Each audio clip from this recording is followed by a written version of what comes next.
My husband died, now his best friend is pretending she's the widow. I have proof. My husband passed away suddenly, and now his delusional best friend is trying to hijack the whole memorial. She's been spreading lies about our marriage and acting like she's the grieving Vaughn instead of me. But before I dive into all that, let me say this, I've noticed the channel's been slowing down a bit lately. If you're here and you like these stories, hitting that subscribe button is the easiest way to show support. It's fast, it's free, and it really helps keep this community growing strong. This was originally posted by me, Tessa Vaughn. I'll try to keep this short, though there's a lot to unpack. I'm a 28-year-old woman, and my husband Caleb, who was 36, died out of nowhere about a month ago. He had a stroke. I won't go into too much detail about that, it's still too raw. Losing him is, hands down, the most painful thing I've ever experienced. I honestly don't know how I'm supposed to move forward. We were married for 5 years and had been together for 7. The last 2 years, we'd been trying to start a family. In fact, we were just about to start looking into IVF when he passed. Back in high school, Caleb had a close friend named Sabrina. She's 33 now. They stayed close through college too. She ended up going to the same university he did, so they spent a lot of time together during those years. Caleb always told me he liked Sabrina as a friend, but that was all it ever was for him. And I believed him. He dated other women during college, and he mentioned more than once that Sabrina used to drop hints about wanting him to ask her out. She even joked around about having him as a plan B in case she didn't find someone and get married by the time she hit 30. By the time Caleb and I started dating, he'd already moved a couple of hours away from his hometown, and from Sabrina too. Still, that didn't stop her. She found all kinds of reasons to visit our town. It usually ended with her convincing us to go out drinking, then passing out on Caleb's couch. Honestly, I didn't mind her too much at first, but she had this habit of saying things like, "You ruined our marriage pact, haha," and bringing up all these little facts about Caleb, like how he took his coffee or what his favorite bands were. It always came off like she was trying to prove how well she knew him. Over time, especially after we got married, Caleb started putting some space between himself and Sabrina. He told me he felt like they'd grown apart and didn't have much in common anymore. He'd turn down her invites more often, though sometimes he'd still call her out of guilt, especially when she'd send texts about how hurt she was that he was ignoring her. And now he's gone. I had him cremated, just like he wanted. We haven't held the memorial yet. I just couldn't bring myself to plan anything those first few weeks. It was all too overwhelming. I also wanted to make sure folks coming from out of state had enough time to arrange their travel. We scheduled the memorial for this coming weekend. But then, 2 weeks ago, I get this mass email from Sabrina, sent to about 60 people, including Caleb's family. She said she was organizing a memorial in the town they grew up in. And not just that, she scheduled it for the day before the service I'd been planning here. I was completely stunned. Caleb never told me anything about this, and she hadn't even reached out to talk to me about it. In the email, she wrote that since no memorial had been held yet, she was taking it upon herself to make sure he was laid to rest with honor. For the record, she'd been invited to our memorial. She knew it was happening. Of course, I called her. I told her I appreciated her wanting to help say goodbye to Caleb, but I was already planning a service that would include all of his friends and family. That's when she got defensive. She told me she only started planning her own service because she thought I wasn't stepping up quickly enough. I told her flat out, the timing wasn't her call to make. Still, if she really felt the need to host something, I asked her to at least include on the invitation that Caleb's official memorial would be held this weekend. She said, fine. So I followed up with everyone Caleb had invited, friends, family, the whole list, just to make sure they knew the real service, with both sides of his family, was happening here. After that, I tried to just let it go and be done with it. Earlier this week, I got a message on Facebook from one of Caleb's cousins, and what she said just about knocked the wind out of me. Apparently, Sabrina, who has me blocked on Facebook now, went ahead and created her own event page, calling her memorial the official one for Caleb. She invited pretty much everyone she could find. Ever since that went up, I've been flooded with emails from people asking me which day the service is actually happening and where they're supposed to go. Honestly, I'm livid. I just don't have the emotional strength right now to deal with the circus she's created. So I ended up posting on my own Facebook wall to clear things up. I repeated the date and location of the real memorial, our memorial, and asked folks to please share it to help spread the word. Thankfully, a lot of the older family members either don't use Facebook much or check their email that often, so they haven't been caught up in the confusion. But a surprising number of people now think Sabrina's event is the real deal. I called her again.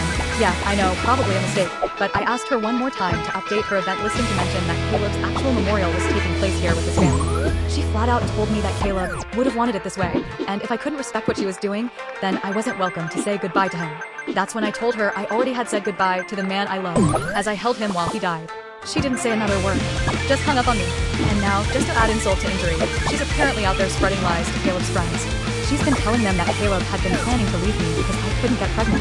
She even told someone that we asked her to be our surrogate, which is complete and utter fiction. Total garbage.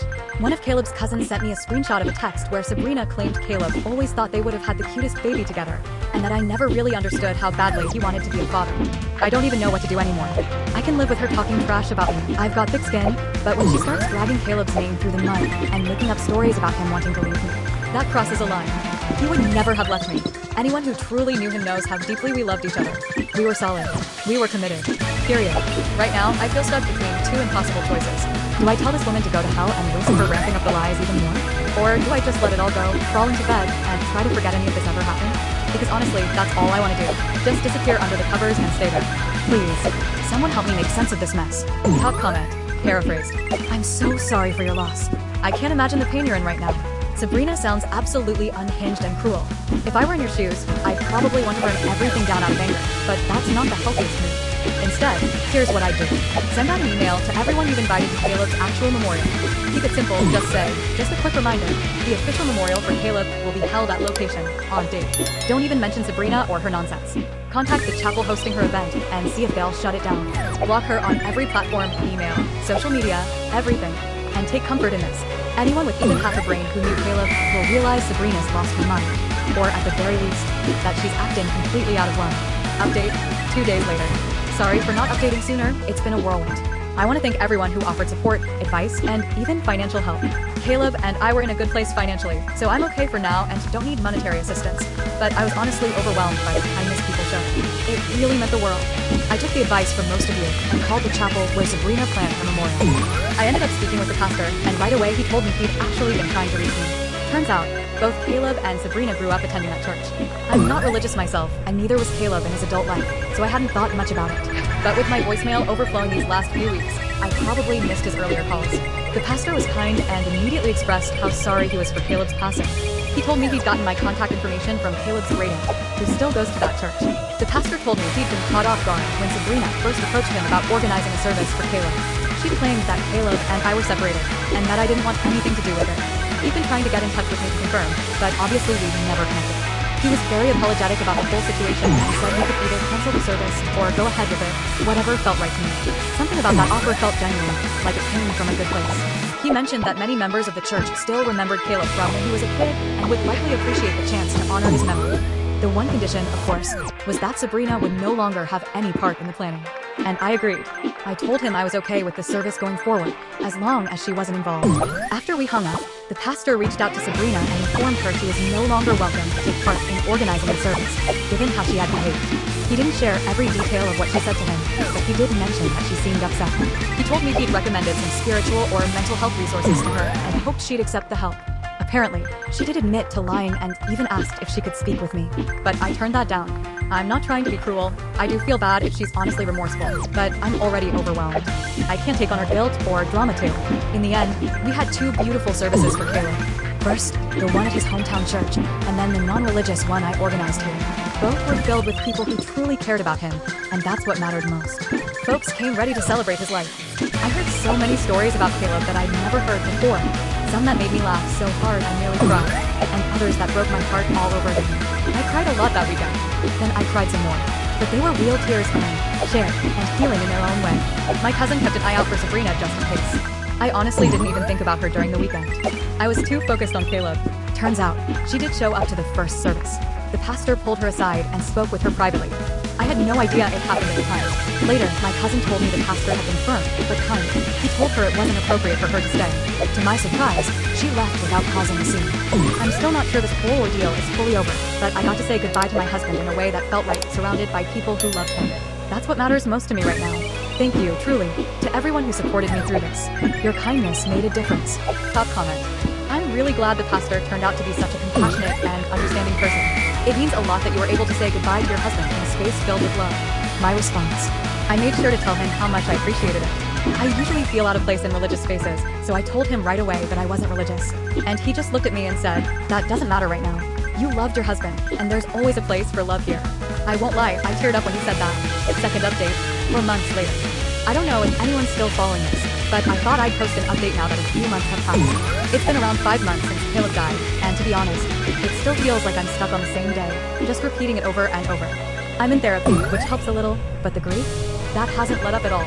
Everything around me reminds me of Caleb. It's like half of me is missing. Lately, I've been thinking about leaving, maybe even moving out of the country. At the very least, I might move to another state. But then I look around this house and I see so much of Caleb in it. It's hard to think about leaving that behind. And just when I thought things might start to settle, Sabrina is still inserting herself into my life. I deleted my social media accounts a couple months ago, mostly just to give myself a break and quiet things down. But my cousin, who still follows Sabrina, told me what she's been up to. Apparently, she started posting old pictures of herself with Caleb, some from years back, and writing things like, "I still miss my man every single day, and I can't wait for Caleb's baby to arrive." Yep, she's pregnant, and now she's claiming the baby is Caleb's. Not only that, she's photoshopped Caleb's face into new pictures. Some of them are ridiculous. One has his face pasted onto some shirtless guy posing all flirty next to her. The Photoshop is honestly pretty decent if you're just scrolling past, but anyone who actually knew Caleb would know right away that's not his body. People have actually been congratulating him, saying things like, "We just know you'll be a wonderful mother to Caleb's child." Thankfully, none of these folks are people I personally know. Still, it made me feel sick to my stomach. I ended up shutting off everything and lying in bed for most of the day. I hate that she's still getting to me, but the thought of her spreading these disgusting lies, saying my husband cheated, claiming he got her pregnant, and worse, people believing it just tears me up inside. There was, however, one moment of relief. On one of her recent posts, her own brother, who also knew Caleb, finally spoke up. He commented, "WTF, Sabrina? I talked to Caleb like 2 weeks before he passed. He told me he and his wife were trying for a baby. You two were just friends. This is messed up and you know it." Not long after that, the post mysteriously disappeared. I am at a complete loss. I feel emotionally drained, like I've got nothing left to fight her with. But I'm furious and heartbroken that she keeps dragging my husband's name through the mud. My cousin even tried reaching out to her and asked her to take the doctored photos down. Sabrina's response? She can go to hell. Then she doubled down, claiming that Caleb had wanted a baby with her, not me, and that I couldn't give him one. I feel so lost. I don't know what else to do. It's like all I can do is sit here and watch while this unhinged woman tries to rewrite my entire relationship, tries to convince everyone that Caleb never loved me. And I can't stop her. Top comment. This is what you need to hold onto whenever her delusions start to wear you down. Even her own family knows she's completely unwell. What you and Caleb had, that was real. You didn't need to fake it or Photoshop it or lie about it on Facebook. Every single time she has to edit a photo or invent a memory, she's just reminding herself and everyone else that you were the one who lived it. You won, and Sabrina will never stop remembering that. Third and final update, 2 weeks later. A lot's happened since my last update, and hopefully, this will be the end of the chaos. After our last conversation, Sabrina's brother became genuinely concerned. He got in touch with me again and started questioning her more seriously about everything she'd been saying. She kept insisting she was pregnant with Caleb's baby and that they'd been having an affair for years, but the details didn't line up. Her brother had known Caleb pretty well. He knew his routines, his schedule. She claimed they'd been secretly meeting at a hotel during lunchtime 3 times a week, but Caleb used to come home for lunch with me every single day. Her timeline just didn't add up. That night, he went home to think things over. Then, at around 3 in the morning, Sabrina showed up at my place completely unhinged. She started screaming outside, yelling at me to come out. She shouted that I had ruined her relationship with Caleb, that they'd been happy before I came along. It was terrifying. I called the police, and her brother. They both showed up around the same time. When the officers tried to calm her down and figure out what was going on, she actually shoved one of them. They arrested her on the spot. I felt awful for her brother. He just kept apologizing over and over again. Sabrina was screaming all kinds of profanities and claiming the officers were hurting her baby by keeping her in the patrol car. I gave my statement, and they took her away. I'm not exactly sure what happened after that, but her brother told me she's now under psychiatric evaluation. Apparently, she's been living with an undiagnosed or untreated mental disorder and hasn't been taking her medication for nearly 2 years. I didn't press charges. I don't want to make things worse for someone who clearly needs help. Later, her brother shared a post publicly explaining the situation. He was firm. Sabrina had been struggling for a while, and none of the things she said about Caleb were true. He wanted to set the record straight. I'm relieved it seems like this nightmare might finally be over. But even so, I've made a decision I need a fresh start. I've started applying for jobs out of state. I'm doing everything I can to step away from the life Caleb and I built here. Not because it wasn't full of love, but because I can't keep living with all these memories around me. Not like this.